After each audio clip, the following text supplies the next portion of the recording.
நிழற்குடை படத்தினுடைய பாடல் வெளியீட்டு விழாவிற்கு வந்திருக்கிற என்னுடைய பேரன்பிற்கும் பெருமதிப்பிற்கும் உரிய பெருமக்கள்,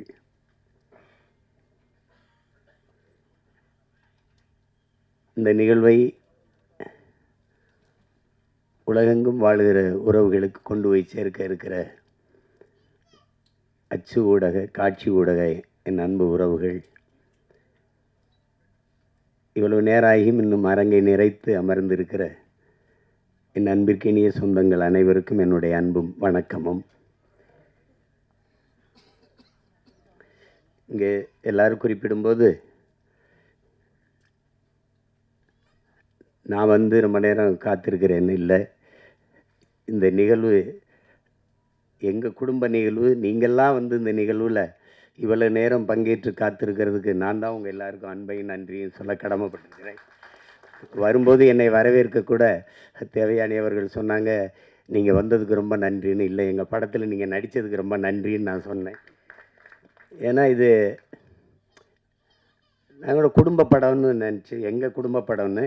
கடைசியாக தான் கதாநாயகனாக நடித்த தம்பி விஜித்துக்கும் குடும்ப படம்னு தெரியுது. ஏன்னா அவருடைய பொண்ணு பாப்பாவும் நடிச்சிருக்காங்க. இது அது என்னுடைய அண்ணன் அதிகமான். இப்போ நாங்கள் எல்லாம் ஒரு குடும்பம். இப்போ நாங்கள் ஒன்றா இருந்து பயிற்சி எடுத்து வந்தவங்க. நான், என்னுடைய மைத்துனர் ராஜா, அதை சிவா ஆறுமுகம் எல்லாம். அப்போ கூப்பிடும்போது நம்ம இது எனக்கு உண்மையிலே தெரியாது தேவயானி அவர்கள் இதில் நடிச்சிருக்காங்கன்ட்டு. வந்துக்கிட்டு இருக்கும்போது ஒரே சூரட்டியாக இருந்தது. ஏதோ நிழற்குடைன்னு இப்போ இது புதுசாக படம் வருது போல இருக்குது. அது தேவயானி நடிச்சிருக்காங்கன்னு. இங்கே வந்து பார்த்தா தான் இது நம்ம படம், அதில் அவங்க நடிச்சிருக்காங்கன்னு எனக்கு தெரிஞ்சது. அப்போ ரொம்ப மகிழ்ச்சியாக இருந்தது. தேவயானி அவர்களுக்கு ஒரு இங்கே பேசி எல்லாரும் சொன்னாங்க, இவங்க நடித்தா நல்ல கதை இருக்கும், நல்ல படமாக இருக்கும்ன்ட்டு ஒரு மதிப்பு இருக்குது சிலருக்கு. முன்னாடிலாம் அம்மா கேஆர் விஜயா அவர்கள், அதுக்கப்புறம் எங்கள் அக்கா ரேவதி போன்றவர்கள், இப்போதைக்கு தேவயானி இவங்க நடித்தா நல்ல படத்தில் தான் நடிப்பாங்க அப்படின்னு ஒரு மக்கள்கிட்ட ஒரு கருத்து பதிவு இருக்குது. அது காரணம் அவங்க தேர்வு செய்து நடித்த கதாபாத்திரங்கள். முதல்ல அவங்க அறிமுகமானது எங்கள் அண்ணன் மூலமாக. அவங்க தொட்டாச்சி நீங்கி, பிறகு அண்ணனே எடுத்த சொர்ணமுகி, அதில் ரொம்ப நல்ல கனமான கதாபாத்திரம். அப்புறம் உங்களுக்கு தெரியும் காதல் கோட்டை, அது இந்திய விருதை பெற்ற சிறந்த படங்கள் அது ஒன்று. அதுக்கப்புறம் சூரிய வம்சம். அவங்களுக்கு சொல்லிக்கொள்ளுகிற மாதிரி ஒவ்வொரு காலகட்டத்திலையும் ஒரு படம் பதிவாகிருக்குது.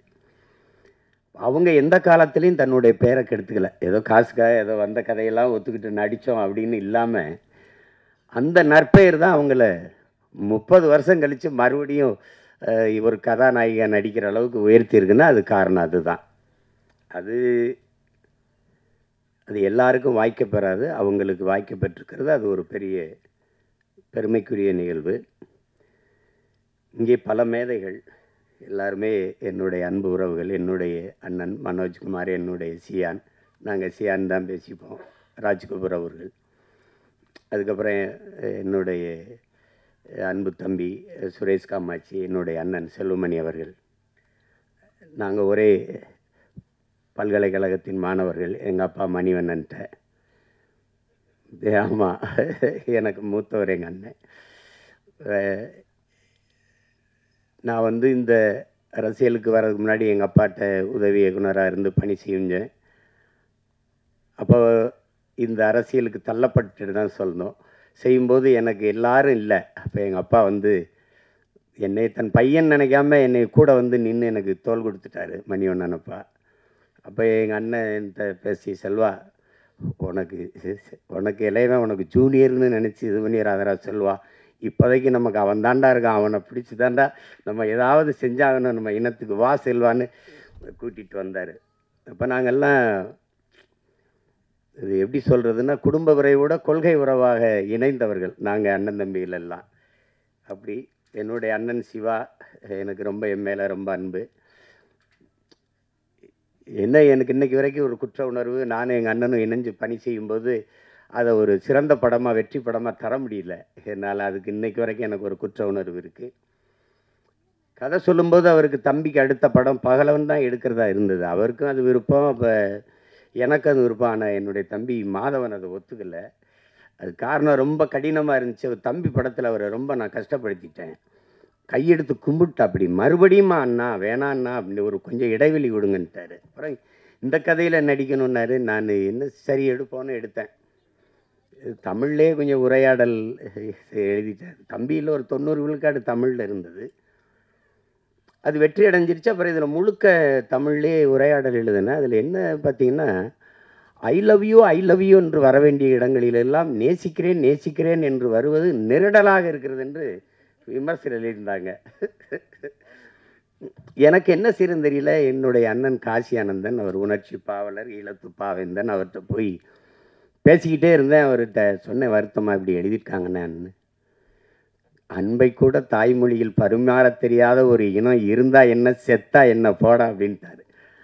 அப்போ நான் அந்த படம் எடுத்து கொடுத்துட்டு நான் எங்கள் அண்ணனுடைய அழைப்பின் பேரில் ஈழத்துக்கு போயிட்டேன். போய் இப்போ ஒரு வாரம் கழிச்சது பேசிட்டே இருக்கும்போது படம் ஓடலைன்னு தெரிஞ்சிடுச்சு. அப்போ யாரோ சொல்லியிருக்காங்க, தம்பியோட படம் ஓடல, அதனால் ஒரு வருத்தத்தில் இருப்பான் போல இருக்குதுன்ட்டு. அப்போ என்ன சார் அது கேட்கல, படம் என்னாச்சு கதை என்ன, யாரோ சொல்லியிருக்காங்க இந்த காதல் கதை போல இருக்குது அப்படின்னு சொல்லியிருப்பாங்க. அவர் ஆரம்பிக்கும் போதே நமக்கு எதுக்குப்பா பூ கவிதைலாம் அப்படிதான் ஆரம்பித்தார். காதலுங்கிறது பருவகால உணர்ச்சி, அது எல்லாருக்கும் இயற்கையில் வர்றதானே. தமிழர்களுக்கு இல்லாதது மானம் வீரம் ரெண்டும் தான் கொஞ்சம் குறைவாக இருக்குது. அதுக்கு நமக்கு தம்பி படம் மாதிரி தரையிலையும் அடிக்கணும் திரையிலையும் அடிக்கணும், அப்போ தான் நமக்கு விடுதலை வரும்னாரு. அதை செஞ்சுருக்கணும். இப்போ ஆனால் என்னைக்காவது ஒரு நாள் நான் எங்கள் அண்ணனுக்கு, அந்த சிவானனுக்கு சொல்கிறேன், இந்த இடத்துல என்னைக்காவது ஒரு நாள் உங்களுக்கு என்னால் ஏற்பட்ட இழப்பை நான் ஈடு செய்வேன். அது ஒருவேளை நீங்கள் அன்னைக்கு கூட கேட்டீங்க தம்பி அந்த பகலவன்னு, அதை கூட திருப்பி உங்களுக்கு எடுத்துறேன் உங்களுக்கு. அது தவறு தான் நடந்துடுச்சு அதில். ஆனாலும் எங்கள் அண்ணனுக்கு எனக்கு இருக்கிற அந்த அன்பு பிணைப்பு போல. இப்போ எங்கள் அண்ணன் ஐயா பாக்யராஜ் அவர்கள் சொன்னது மாதிரி தான் எங்கள் அண்ணன் அதிகமான் ஒரு தலை சிறந்த இயக்குனராக அவங்க அது என்னென்னா தொடர்ச்சியாக படைப்புகள் இல்லை. அவருடைய படங்கள் இன்னைக்கு அவரை இயக்கிக்கிட்டு வர்ற அந்த படங்கள். இப்போ தொட்டாச்சி நீங்கள்லாம் பார்த்து எங்கள் அப்பா பால்மேந்திரா வீட்டிலே போய் பாராட்டி, ஞாபகம் இருக்காருன்னா வீட்டில் போய் பாராட்டி, என்னடா அப்படி ஒரு படம் எடுத்துட்டேன் அப்படின்னு. அப்படி அந்த கதை திரைக்கதை பயணத்தில் பயணிக்கிறதுக்கு ஆட்கள் ரொம்ப குறைவு, ரொம்ப குறைவு. இப்போ நம்மக்கிட்ட ஒரு மேதை சாதாரணமாக உட்காந்துருக்காப்புல, அவரை கடந்துலாம் ஒருத்தனும் இங்கே திரைக்கதை அமைச்சு எடுத்துகிட்டு போயிட முடியாது. ஆமாம், அதில் நம்ம பக்கத்தில் இருக்கிறதில்ல, பக்கத்தில் இருந்துட்டோம், ஆனால் வீட்டுக்கு போனால் படபடப்பாக இருக்கும். நம்ம ஆள் தானே பக்கத்தில் இருந்து வந்துட்டு. மிகப்பெரிய பெருமை அவரெல்லாம் நமக்கு இப்படி ஒரு படைப்பாளி, நம்ம நம்ம நம்ம நாட்டில் நம்ம இனத்தில் பிறந்து இப்படி ஒரு படைப்பாளி அப்படின்னு. நீங்கள் யோசிச்சு பாருங்கள், புதிய வார்ப்புகள்னு ஒரு படம், அவர் தான் கதாநாயகனாக நடிக்கிறாரு, அவர் தான் கதை வசனம், எங்கள் அப்பா இயக்குறாங்க, பாரதிராஜா அப்பா. அன்னைக்கு அது புதிய வார்ப்புகள்னு தலைப்பு வைக்கிறதுக்கு இன்னைக்கு என்னென்ன பேர் வருதுன்னு உங்களுக்கு தெரியும். அது நம்ம சொல்லி அது விமர்சனமாக போயிடும். நான் அதை சரி செய்கிறதுக்கு இது நேரம் இல்லை. புதிய வார்ப்புகள் அப்படின்னு அப்போல்லாம் நம்ம எப்போ அந்த காலகட்டத்தில் அதில் ஒரு முடிவு இறுதிக்கட்ட காட்சி வருது. உரையாடலாம் பிச்சு வதறிப்பாப்புல.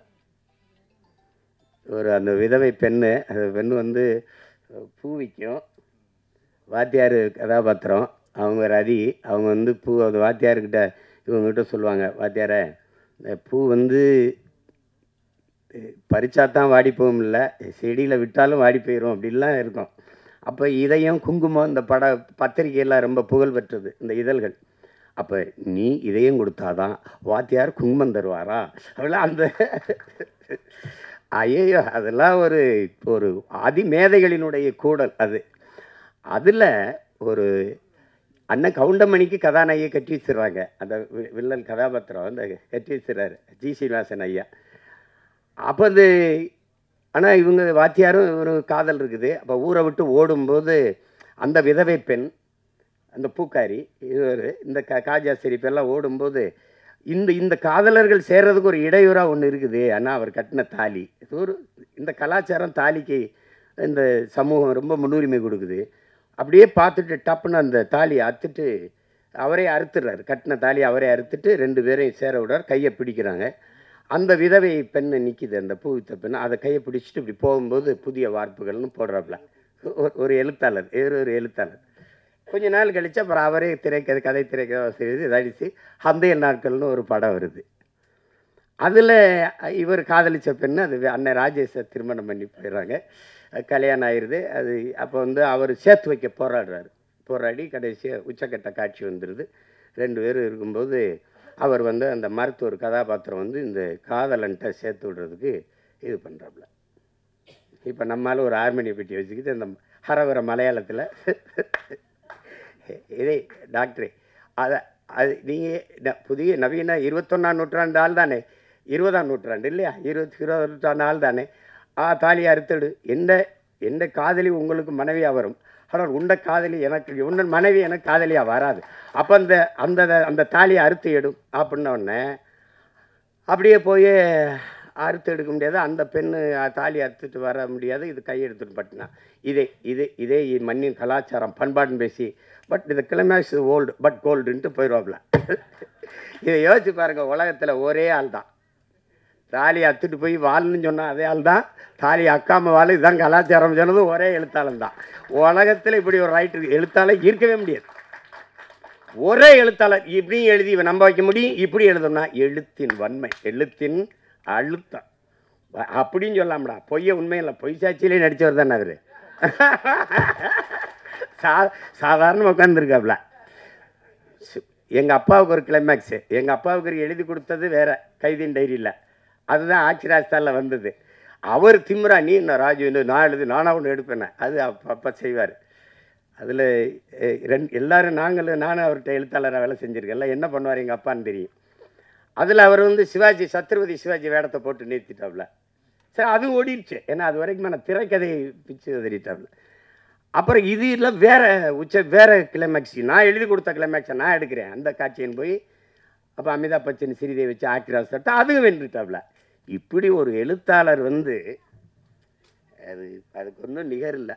அது வந்து சொல்லி முடியாது. முதல் படம் ஒரு பெரிய இயக்குனர்கிட்ட நடிகரை கதாநாயகனாக நடித்து வெளியில் வந்து முதல் படம் சுவரில்லாத சித்திரங்கள்னு எடுக்கணும்னா அது அவரை தவிர எவராலும் முடியாது. அப்போ அப்படி ஒரு படைப்பாளி இன்றைக்கி நம்ம பக்கத்தில் உட்காந்து இந்த படத்தை பாராட்டி பேசுகிறாருன்னா அதை விட இந்த படத்துக்கு கிடைத்த பெருமையும் பாராட்டும் ஒன்றும் கிடையாது. ஒரு குடும்பப்பாங்கான படத்தை எடுத்து அதையும் தரமான வெற்றியடை வைக்க முடியும். எளிய கதாபாத்திரங்களை வைத்துனா அது அவரால் தான். ஒரு கதையை வந்து 2 தாளில் அவர் சொல்லுவாருங்க. தேவர் ஃபிலிம்ஸில் வந்து கதை கேட்குறாங்க. அப்போ அவர் போய் கதை சொல்கிறார். ஐயா கதை சொல்லும்போது அவங்க குப்பத்தொட்டி சார் அதில் ஒரு குழந்தை சார்னு அவரே சொன்னது தான். குப்பத்தொட்டி சார் அதில் ஒரு குழந்தை சார்னு அவருக்கு பிடிக்கல. அப்புறம் பெரிய ஆளாயிட்டார். அன்னைக்கு நான் வந்து உங்ககிட்ட கதை சொல்லும்போது குப்பத்தொட்டி சார் ஒரு குழந்தை சார்னு சொல்லிட்டேன்.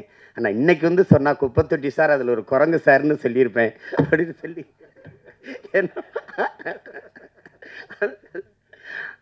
அது ரொம்ப சாதாரண கதை. ஒரு வாத்தியார் கை குழந்தையோட ஊருக்குள்ளே வரான்னு முந்தானை முடித்து ஒரு படத்தை எடுத்து அப்போ எங்கள் ஊரில் பரமக்குடியில் எங்கள் அண்ணனுக்கு தெரியும், ராமநாதபுரத்தில் தான் ரிலீஸ் பரமக்குடியில் 2வது தரம் தான் வரும். அப்போ ஜெகனில் எங்கள் அண்ணங்கள்லாம் நாங்கள் படிச்சிருக்கோம். எங்கள் அண்ணங்கள்லாம் சைக்கிள் வச்சுருப்பாங்க. அவளுக்கு படத்தை போய் பார்த்து வந்துட்டு ஒரே புலம்பல், தம்பி பாக்கியராஜன்னு ஒருத்தன்டா எந்த குறையும் இல்லாமல் இருக்காண்டா பயங்கர படம் முந்தானை முடிச்சுன்னு ஒரு படம்னா அவங்க ரொம்ப இதில் நம்மளை எந்த காலத்தில் நம்ம போய் ஏன்னா நாங்கள் மறுபடியும் 2வது வெளியீடு வந்தால் தான் பார்க்க முடியும். அப்படி பல படைப்புகளை தந்து இன்றைக்கி அமைதியாக உட்காந்துருக்கல அவர் நம்ம கூட இருக்கிறாருங்கிறதே பெருமை. திரை உலகில் அது ஒரு மைல்கல். KS கோபாலகிருஷ்ணன் ஒரு மைல்கல்னா அது ஒரு மைல்கல். பாக்கியராஜ், பாரதி ராஜா, மகேந்திரன், பாலு மகேந்திரான்லாம் அது ஒரு பல்கலைக்கழகங்கள். அப்படி ஒரு பெருமைக்குரிய கலைஞர் நம்மோடு இருந்து இந்த படத்தை வாழ்த்துறாருங்கிறத விட பெருமை வேறு என்ன இருக்குது சொல்லுங்கள். அதுக்கப்புறம் இங்கே இருக்கிற என்னுடைய தம்பி பேரரசு, அவன் தொடர்ச்சியாக வெற்றி படங்களாக கொடுத்தான். அவங்க வருங்க கூட சொன்னாங்க, எல்லா ஊரையும் அறிமுகப்படுத்தினது அவன் தான் என் தம்பி. அதுக்கப்புறம் என் தம்பி ரவி மரியா, அதெல்லாம் கதாநாயகனாக நடித்த விஜித்து எனக்கு ரொம்ப தெரியும். ரொம்ப என்னுடைய தம்பி அவர். என் தம்பி தமிழ்குமரன். நாங்கள் ஒரே குடும்பம். தமிழும் நான் ஒரு தாயின் வயிற்றில் பிறக்கலை ஒழிய ஏன் பிறக்கலைன்னா, ஒரு தாயின் வயிறு தாங்காதுன்னு தனித்தனி தாய்க்கு பிறந்தோம். அப்படி ஒரு அண்ணன் தம்பி நாங்கள். அந்த எங்கள் குடும்பத்தில் விஜித்து ஒருத்தர். விஜித்து தான் அதில் நடிச்சிருக்கான்னு எனக்கு உண்மையிலே தெரியாது. வந்தவொடனே கிட்ட நான் தானே கதாநாயகன் நடிச்சிருக்கேன், என்னப்பா சொல்கிற, அப்படி எல்லாமே ஒரு வியப்பாக இருந்துச்சு எனக்கு. எல்லாம் ரொம்ப மகிழ்ச்சியாக இருந்தது. அதில் உட்காருங்க விஜித், அவர் நல்லா வரணும். இந்த படத்தை பார்க்கும்போது நான் படம் பார்க்க நேற்று அழைக்கும்போது எனக்கு நேரம் ஒத்து வரலை, கிடைக்கல. அது இப்போ அதனால் நான் படத்தை முதல்ல பாட்டை போட்டு காட்டு அதை வச்சு பேசிடுறேன்னு. எங்கள் அண்ணன் செல்வமணி இவங்கெல்லாம் குறிப்பிட்டு பேசுன மாதிரி அது ஒளிப்பதிவு செய்த நம்ம குருதேவ் அவர் வணங்கான்லேயே ரொம்ப சிறப்பாக பண்ணியிருந்தார். ரொம்ப அருமையான ஒளிப்பதிவு. அப்போ இந்த இசை இப்படி ஒரு படத்துக்கு, இப்போ ஒரு பெரிய ஆடல் பாடல் படம் அடிதடி படம்னா சமாளிச்சிடலாம். குடும்ப கதைகளுக்கு மென்னுணர்வை நகர்த்துகிற படங்களுக்கு இசையமைக்கிறதுங்கிறது ரொம்ப கடினம். அதை ஒரு இளைய பிள்ளை நவீன் பாலகுமார் செஞ்சுருக்காருங்கிறது ரொம்ப பாராட்டுக்குரியது. அது மனதில் நிற்கிறது போல் மெல்லிய இசையால் வருடணுங்கிறது ரொம்ப கடினம்.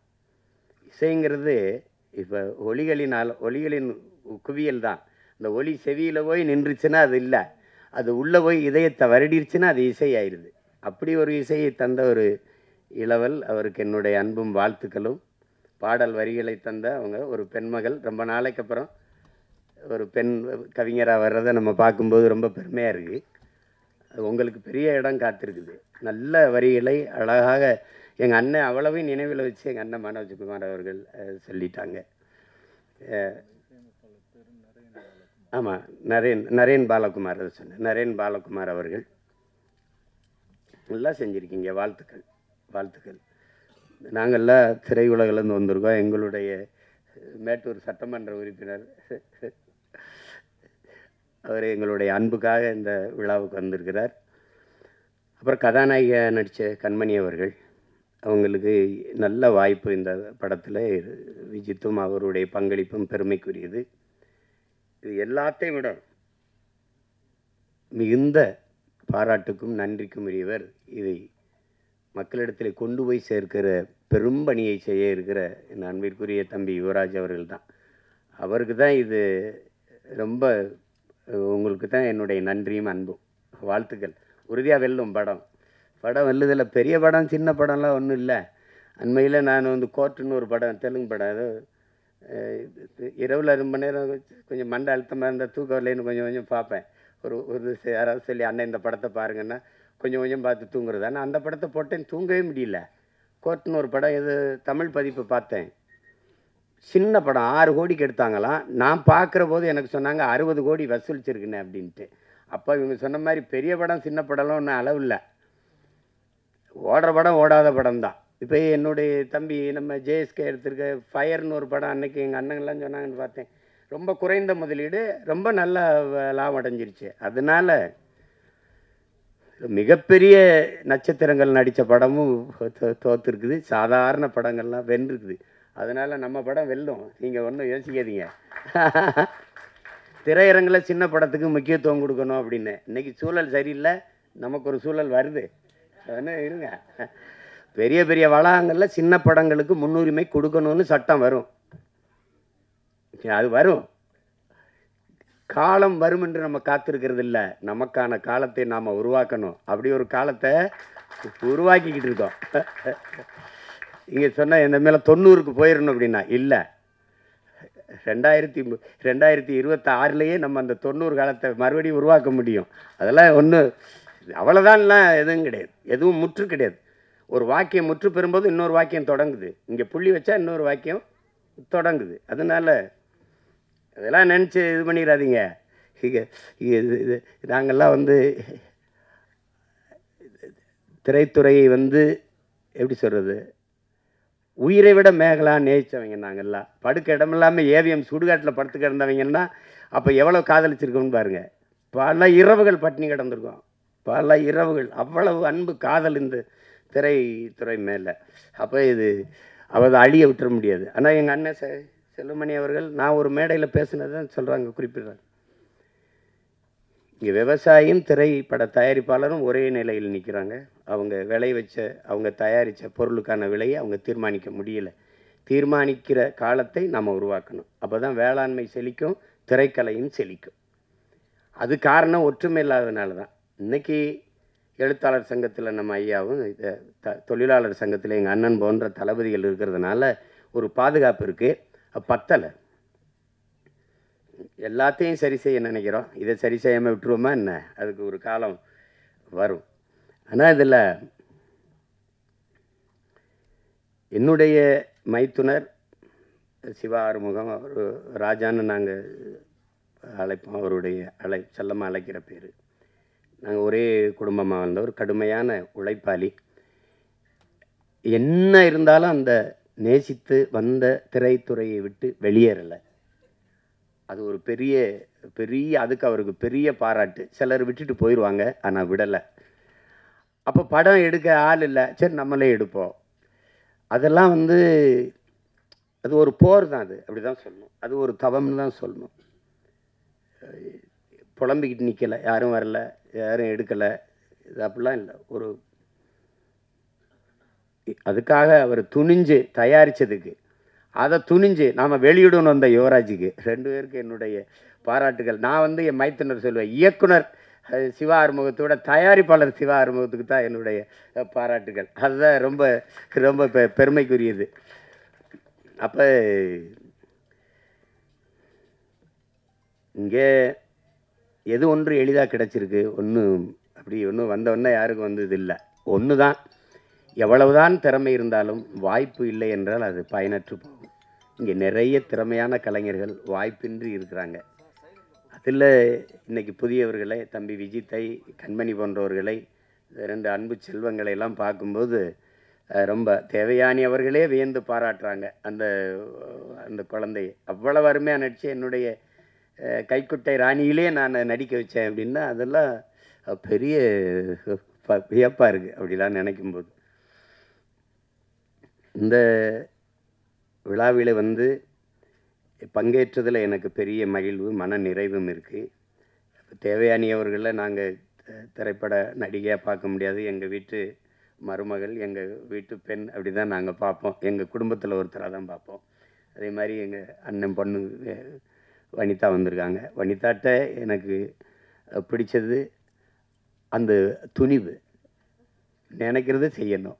அந்த துணிவை எனக்கு பிடிக்கும். அது அவங்களுக்கு பாராட்டு. ஏன்னா நான் அந்த குடும்பத்தில் ஒருத்தன். அண்ணன் விஜயகுமார் அண்ணன் எனக்கு ரொம்ப பிடிக்கும். நான் அவங்களுக்கு இப்போ தனித்த அன்பு.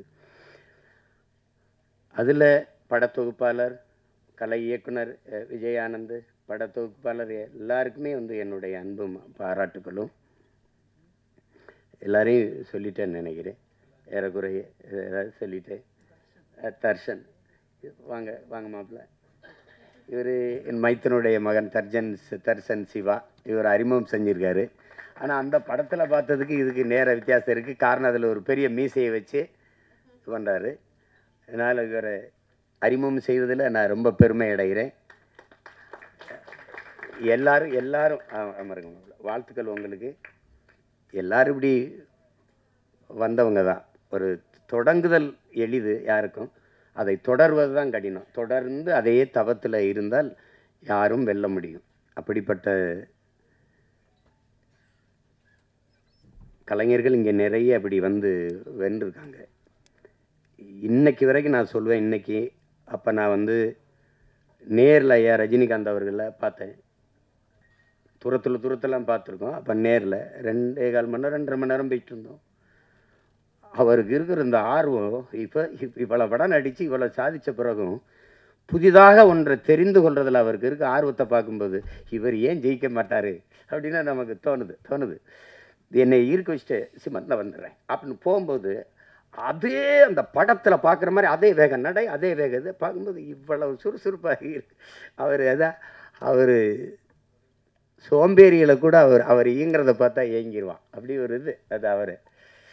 அந்த தேடலும் அந்த வெறியும் இருக்கிற ஒவ்வொருத்தனும் உச்சத்தை தொடலாம், சாதிக்கலாம். அதில் வந்து சாதாரணம் இல்லை. அப்படி வந்ததில்லை.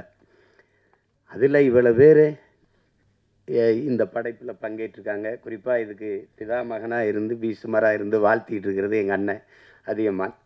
அவர் இப்போ படம் இயக்கிட்டு இருக்காரு. என் தம்பி சுரேஷ் கமாச்சி தயாரிச்சிட்டு இருக்காரு. அதை சிறந்த படைப்பாக வந்துக்கிட்டு இருக்கு. ரேவதி அக்கா அவங்க நடிச்சிட்ருக்காங்க. அதுவும் இது போல் ஒரு குடும்ப பாங்கான ஒரு படம் தான். படத்தை பார்க்கும்போது தாய்மையை அது சொல்லுது. எந்த குழந்தையும் நல்ல குழந்தை தான் மண்ணில் பிறக்கையிலே, பின்பு நல்லவராவதும் தீயவராவதும் அன்னை வளர்ப்பதில்லைன்னு இருக்குது. ஒரு குழந்தைக்கு முதல் ஆசிரியை அதனுடைய பெற்றோர்கள் தான், அதனுடைய தாய் தான். சொல்கிறான் பாருங்க ஒருத்தன், உலகத்தின் எல்லா செல்வங்களையும் ஒரு தட்டிலையும் தாயின் பேரன்பை ஒரு தட்டிலையும் வச்சா தாயின் பேரன்பு இருக்கிற தட்டு தான் தாழ்ந்திருக்குன்றான். நீங்கள் எவ்வளவு உயரத்துக்கு வேணாலும் போங்க, எவ்வளவு ஒரு உயரத்திற்கு வேணாலும் போங்க, உங்களை பார்த்து பொறாமைப்படாத ஒரே உயிர் உலகத்தில் உண்டென்றால் அது உங்களை பெற்ற தாய் தாங்கிறான். உங்கள் மனைவி விட இப்போ இப்போ 4 பேர் வந்து நம்மளை படம் எடுக்கும்போது பார்த்தா கொஞ்சம் அதிகமாக தெரியுதே அப்படி இருக்கும். அது பிரச்சனை இது. ஆனால் தாய்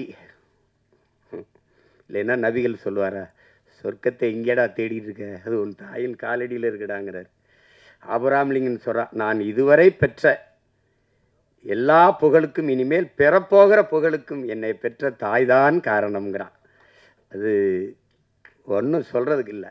தாயின் பேரன்பின் கிணையா விஸ்வாமித்திரர் அவர் சொல்கிறார். அதை வால்மீகி சொல்கிறான், நீ வந்து ஆண்களின் எல்லா வெற்றிக்கும் காரணம் வந்து பெண்கள் தான்றான். அந்த பெண்கள் அந்த தாய்மையை போற்றாமல் ஒன்றும் இல்லை இங்கே. அதை தான் அந்த படம் வலியுறுத்துது. சுருக்கமாக அதை வலியுறுத்துது.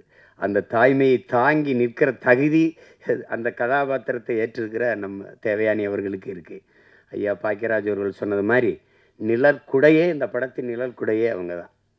அது அவங்க போதும் தொடக்க காட்சிக்கு திரையரங்குக்கு மக்களை அழைச்சிட்டு வர அவங்க ஒரு படம் போதும். அதுக்கப்புறம் உள்ளே வந்தால் பார்த்த எல்லாரும் நிறைவாக சொல்கிறாங்க, எனக்கு பார்க்குற வாய்ப்பை நான் பெறலை, ஆனால் விரைவில் நான் பார்த்துட்டு அதுக்கான வாழ்த்தை நான் எழுதுகிறேன். படத்தில் பங்கேற்ற அனைத்து கலைஞர்களுக்கும், பின்னிருந்து உழைத்த அனைத்து தொழில்நுட்ப கலைஞர்களுக்கும், இவ்வளவு நேரம் இந்த நிகழ்வை பதிவு செய்து கொண்டிருக்கிற அச்சு, காட்சி, ஊடக என் உறவுகள், இங்கே அரங்கை நிறைத்து அமர்ந்திருக்கிற என் அன்பு சொந்தங்கள், விழாவிலே பங்கேற்று வாழ்த்தி அமர்ந்திருக்கிற பெருமக்கள் எல்லோருக்கும் என்னுடைய அன்பும் நன்றியும் வணக்கம். இந்த நிகழ்வை மிக அழகு தமிழில் தொகுத்து வழங்கிய தொகுப்பாளர், நெறியாளர் ஐஸ்வர்யா அவர்களுக்கு என்னுடைய அன்பும் வாழ்த்துக்களும்.